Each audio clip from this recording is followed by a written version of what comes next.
Welcome to science academy channel. आज हम लोग पढ़ने वाले क्लास 10th के मैथ चैप्टर 4 का एक्सरसाइज 4.4 देख रहे हैं हम लोग, है ना। क्वेश्चन नंबर हम लोग एक का रोमन संख्या 2 लेकर आए हैं इस वीडियो में। ये धमाल से वीडियो है, आप लोग आराम से देखिए पूरे पेशेंस के साथ। इस वीडियो में हम लोग बहुत ही अच्छे कॉन्सेप्ट के साथ हम लोग, है ना, चैप्टर 4 का जो एक्सरसाइज 4.4 है उनको, उनमें जो क्वेश्चन नंबर 1 का रोमन संख्या 2 है उसको हम बेहतर कॉन्सेप्ट के साथ समझने वाले हैं।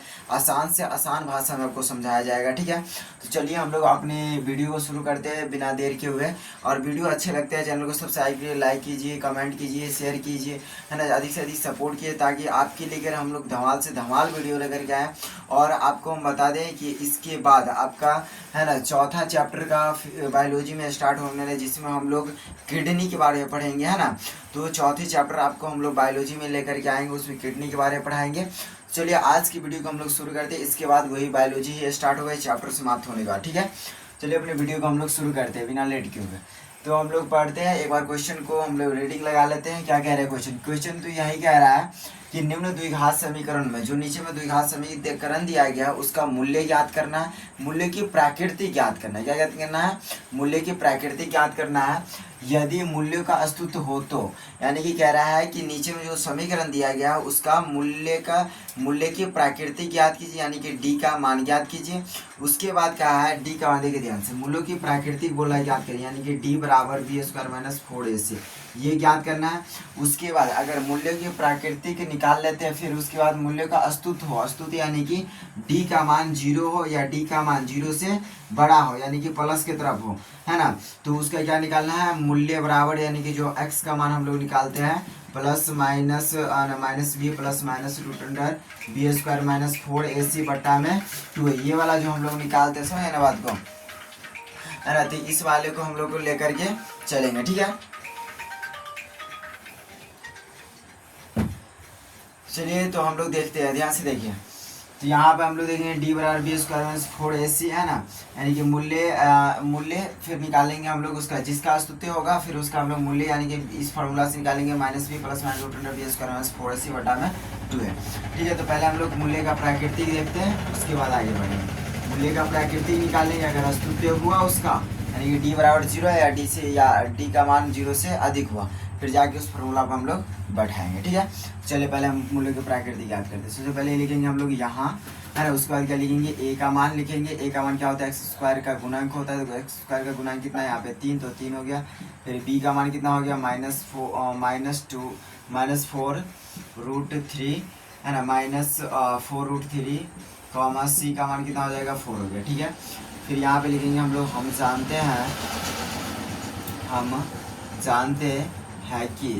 जानते हैं कि d बराबर B square minus 4ac, b का मान कितना हो गया? माइनस 4 रूट थ्री का स्क्वायर, है ना।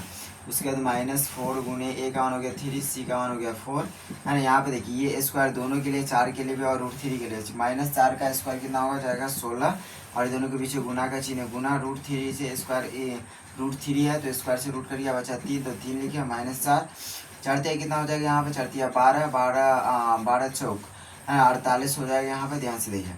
उसके बाद हम बात करें, ध्यान से देखिए, या 16 कितना हो जाएगा? 48, इधर माइनस 48 हो गया ना, 48 में 48 कितना बचा हमारा? 0, कितना आ गया हमारा? 0 आ गया, है ना। तो यहाँ पे डी का मान जो हमारा कितना है? 0 है, यानी कि मूल्य का अस्तित्व इसका है ना। तो उसके बाद देखिए मूल्य का अस्तित्व है, तो यहाँ से आगे देखिए हम लोग, है ना। तो यहाँ से फिर लिखेंगे हम लोग, यहाँ पे लिखेंगे अब, है ना, लिखेंगे अब, यानी कि देखिए यहाँ पे मूल्य का अस्तित्व निकल के आया। मूल्य का जो अस्तित्व, यानी कि डी का मान, यानी कि मूल्य की प्रकृति कितना आया? 0 आया, यानी कि इसका मूल्य का अस्तित्व हुआ, क्योंकि हम क्या बोले कि मूल्य का अस्तित्व किसका होता है? डी का मान अगर 0 आता है या 0 से अधिक होता है तो मूल्य का अस्तित्व है। फिर हम लोग इस फॉर्मूला में बैठाएंगे, लिखेंगे अब, फिर लिखेंगे यहाँ पे मूल्य, यानी कि x बराबर minus B plus minus root under, यहाँ पे लिखेंगे डी, है ना, 2a, है ना। बी का मान कितना है यहाँ पे? माइनस 4 रूट थ्री, यहाँ पे पहले से भी माइनस दिया था, है ना। यहाँ पे प्लस माइनस रूट, डी का मान है 0 बटा 2, ए का मान कितना है? 3 दिया, यहाँ पे कितना दिया है? 3, तो 3 होगा। यहाँ पे देखिए ध्यान से, प्लस माइनस क्या हो जाएगा? माइनस क्या हो गया? प्लस 4 रूट थ्री, यहाँ पे प्लस माइनस है कि नहीं, रूट जीरो का वर्गमूल क्या? 0 भी होगा, तीन दूनी कितना आ जाएगा 6, द 4√3 प्लस 0/6, एक बार कितना आएगा 4√3 माइनस 0/6 है ना। यहाँ पे कितना आ गया 4√3/6, फिर कॉमा 4√3/6, तीन दो दूनी 4, तीन दूनी 6, तो कितना आ गया हमारा 2√3/3, कॉमा इधर भी 2 दूनी 4, 3 दूनी 6, तो 2√3/3। ये हमारा दोनों का दोनों यानी कि मूल्य निकल के आ गया, यानी कि x का मान है ना। यहाँ पे देखिए x का मान हमारा निकल के आ गया, दोनों का दोनों किस में है हमारा प्लस में है, तो ये हमारा मूल्य ज्ञात हो गया। ठीक है, तो ये आपका क्वेश्चन नंबर यानी कि क्लास 10th का मैथ का जो चैप्टर है 4th उसका एक्सरसाइज है 4.3 एक्सरसाइज है 4.4 का क्वेश्चन नंबर है ना। एक का जो रोमन संख्या 2 था उनका ये आपका सटीक आंसर मिल गया। पहले देखिए, पहले कह रहा था डी का यानी कि मूल्य का प्रकृति पता करनी है, मूल्य की प्रकृति पता किए तो डी बराबर कितना है हमारा 0 है, यानी कि इसका स्तुत्य है। फिर हम इस फॉर्मूला पे लेकर के यहाँ पे मूल्य निकालें यानी कि एक्स का मान ज्ञात किए। ठीक है, तो ये आप इसका स्क्रीनशॉट लेना चाहते ले लीजिए, फिर हम अगले क्वेश्चन पे चलते हैं।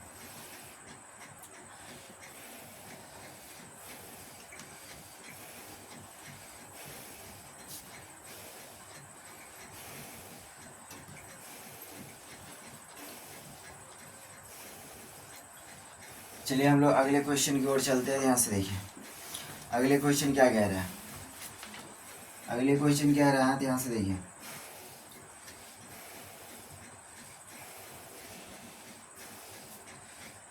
तीसरा नंबर क्वेश्चन है, रोमन संख्या 3 है, क्वेश्चन 1 का 2x² माइनस में 6x प्लस में 3 बराबर कितना हो गया 0 है ना।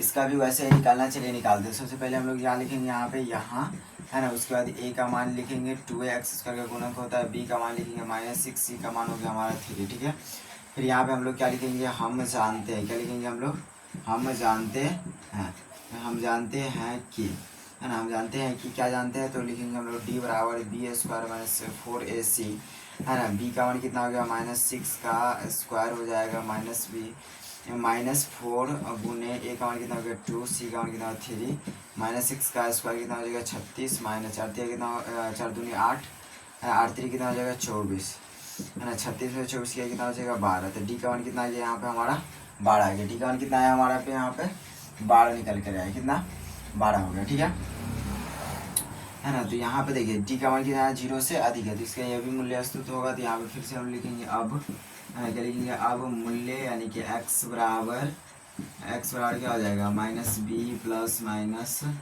ना प्लस माइनस √d/2a है ना। b b का मान कितना है -6, तो -6 प्लस माइनस √d का मान आया 12/2, a का मान कितना है यहाँ पे 2, तो 2 देंगे, प्लस माइनस कितना हो गया प्लस, तो 6 प्लस माइनस √12 को हम ऐसे लिख सकते हैं ना 4 गुने 3। 12 को ध्यान से देखिए, यहाँ पे 12 को हम लोग लिख सकते हैं 4 गुने 3, क्योंकि 4 गुना 3 तो 4 कितना हो जाए 12, तो ऐसे तो लिख सकते हैं हम लोग ना। यहाँ पे देखिए, यहाँ पे फिर से लिखेंगे 2 दूनी कितना हो गया हमारा 4, फिर हो गया 6, फिर प्लस माइनस 4 का वर्गमूल कितना हो जाएगा 2√3 अंदर रहेगा। ठीक है, नीचे में कितना लिखा गया हमारा 4 है ना। एक बार हम लोग प्लस के लिए एक बार माइनस के लेंगे, तो 6 प्लस 4√3 है ना, बटा में कितना हो जाएगा 4, उसके बाद कॉमा देंगे, फिर लिखेंगे 6 माइनस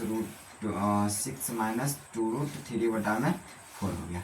ठीक है, तो ये हमारा देखिए ध्यान से, अब यहाँ से आगे क्यों नहीं बढ़ेगा प्लस, क्योंकि इस संख्या बाहर है पर इसमें क्या √3 लगा, इसमें संख्या बाहर है पर इसमें कोई रूट नहीं लगा, यहाँ पर भी सेम मैटर है ना। तो यही हमारा यहाँ पर क्या रह जाएगा, यही हमारा आंसर हो जाएगा। ठीक है, यानी 6 प्लस 2√3 बटा में 4, ये हो गया 6 माइनस 2√3 बटा में 4, ये हमारा क्या हो जाएगा आंसर यानी कि मूल्य हो जाएगा। तो ध्यान से देखिए, इस क्वेश्चन में हम लोग किस प्रकार सॉल्व किए, इधर हम लोग क्या निकाले, इसका मूल्य की प्रकृति पता किए, तो इसका डी का बराबर कितना है 12, यानी कि इसका मूल्य का स्तुत है। फिर इसका मूल्य का स्तुत है तो हम इस फॉर्मूला में बैठाए और यहाँ से इसका मूल्य ज्ञात किए, यानी कि एक्स का मान ज्ञात कर लिए। तो ये आपका हो गया क्लास 10th का मैथ जो है ना, उसका NCERT जो मैथ है ना, चैप्टर 4 का एक्सरसाइज 4.4 का क्वेश्चन नंबर 1 का रोमन संख्या ये 3 है कि नहीं है। चलिए हम लोग अगले सब वीडियो में मिलते हैं क्वेश्चन नंबर 2 के तरफ। ठीक है, तो ये वीडियो आपको अच्छा लगा तो शेयर कीजिए, लाइक कीजिए, कमेंट कीजिए, और अगले हर वीडियो में आपको कुछ नया देखने को मिलेगा, नया कॉन्सेप्ट अच्छे है ना। लेक्चर 5 आप लोग को अब इस चैप्टर को समाप्त करके जल्दी ही मिलने वाला है। ठीक है, तो लेक्चर क्लास देखना मत भूलिए, लेक्चर क्लास में देखिए ताकि आप बेहतर से बेहतर सीख सकें। ठीक है, मिलते हैं अगले वीडियो में।